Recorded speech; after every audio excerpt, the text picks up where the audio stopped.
जय सिया राम दोस्तों। ये श्री रामचरितमानस की बड़ी ही पवित्र और सुंदर कथा।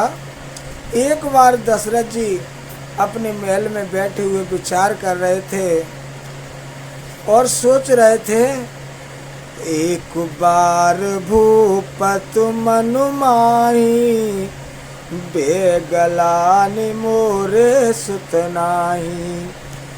गुरु ग्रह गयो तुरत महिपाला, चरण लाग कर विनय विशाला। दोस्तों, एक बार राजा दशरथ के मन में बड़ी ही गिलानी हुई। सोचने लगे कि मेरे कोई पुत्र नहीं है।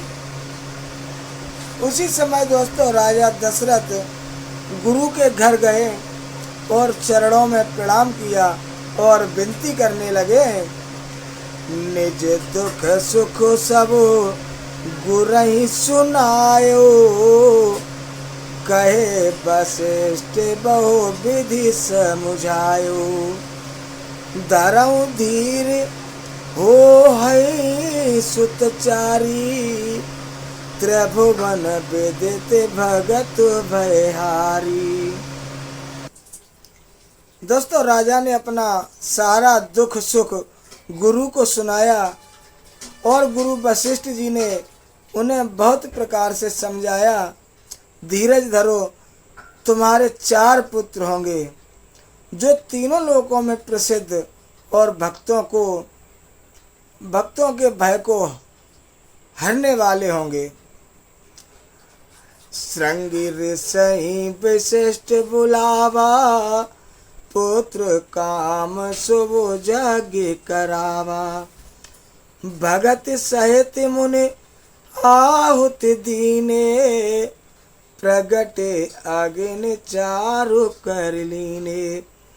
वशिष्ठ जी ने श्रृंगी ऋषि को बुलवाया और उनसे शुभ पुत्र कामेष्टक यज्ञ कराया। मुनि के भक्त सहित आहुतियां देने पर अग्निदेव हाथ में खीर का पात्र लेकर के प्रकट हुए। दोस्तों, जो वशिष्ठ कछु हृदय विचारा, सकल काज भासिद तुम्हारा। यह हवे बाट देव नृप जाई, जथा जोग जय भाग बनाई। और दशरथ से बोले, वशिष्ठ जी ने हृदय में जो कुछ विचारा था, तुम्हारा वह सब काम सिद्ध हो गया है। हे राजन, अब तुम जाकर इस खीर के पात्र को ले जाओ और जिसको जैसा उचित समझे वैसा बांटकर खिला दो। तब अदृश्य भय पावकु सकल, सभई समुझाए।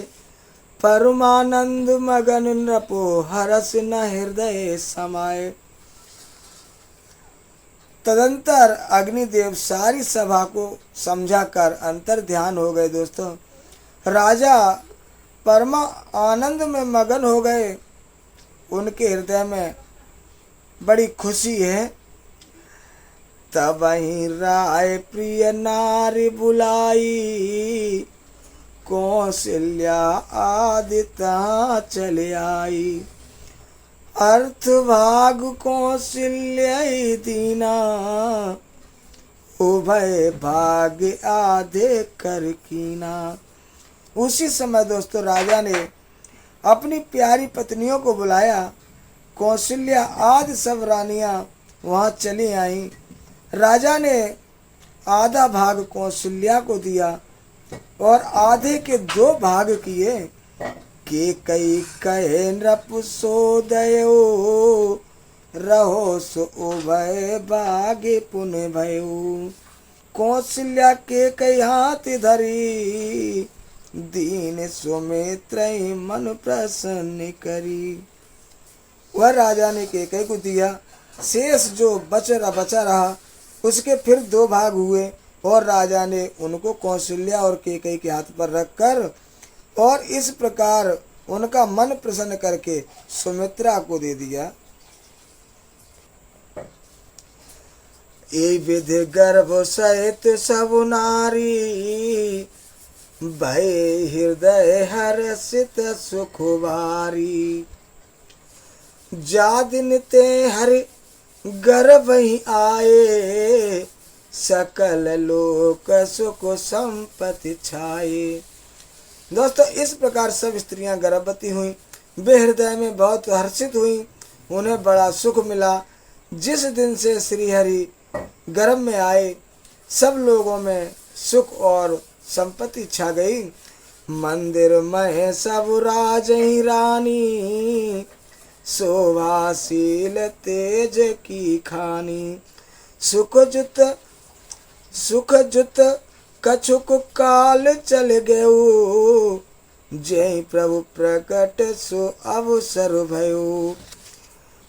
शोभाशील और तेज की खान सब रानियां महल में सुशोभित हुई।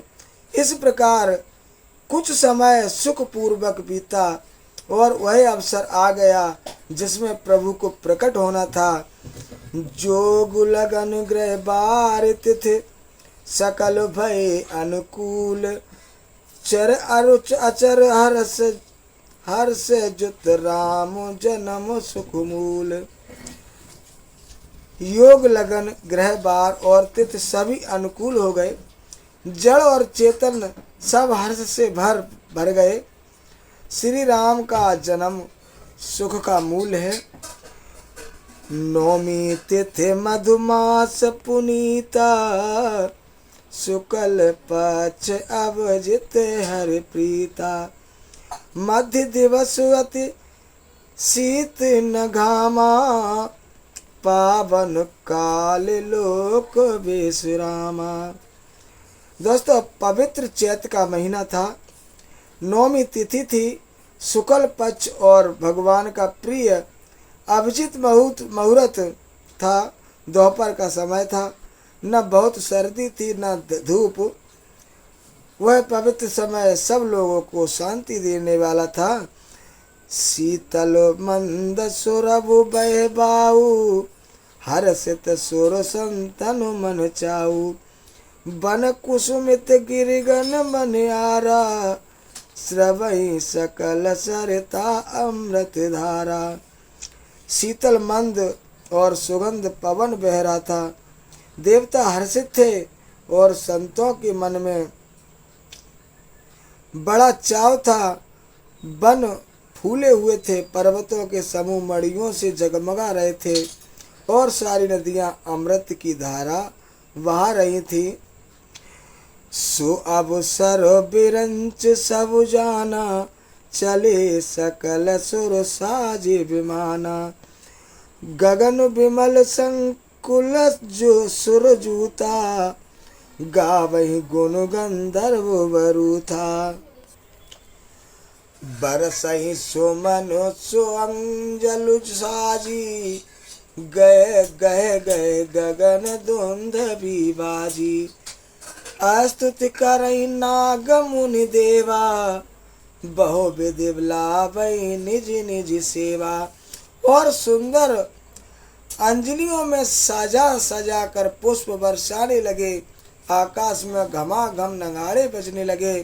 नाग मुनि और देवता स्तुति करने लगे और बहुत प्रकार से अपनी अपनी सेवा भेंट करने लगे। सुर समूह विनती कर पहुँचे निज निज धाम, जग निवास प्रभु प्रकटे अखिल लोक विश्राम। देवताओं के समूह विनती करके अपने अपने लोक में जा पहुँचे। समस्त देवताओं को शांति देने वाले जगत आधार प्रभु प्रकट हुए हैं। भय प्रकट कृपाला दीन दयाला, कौशल्या हितकारी।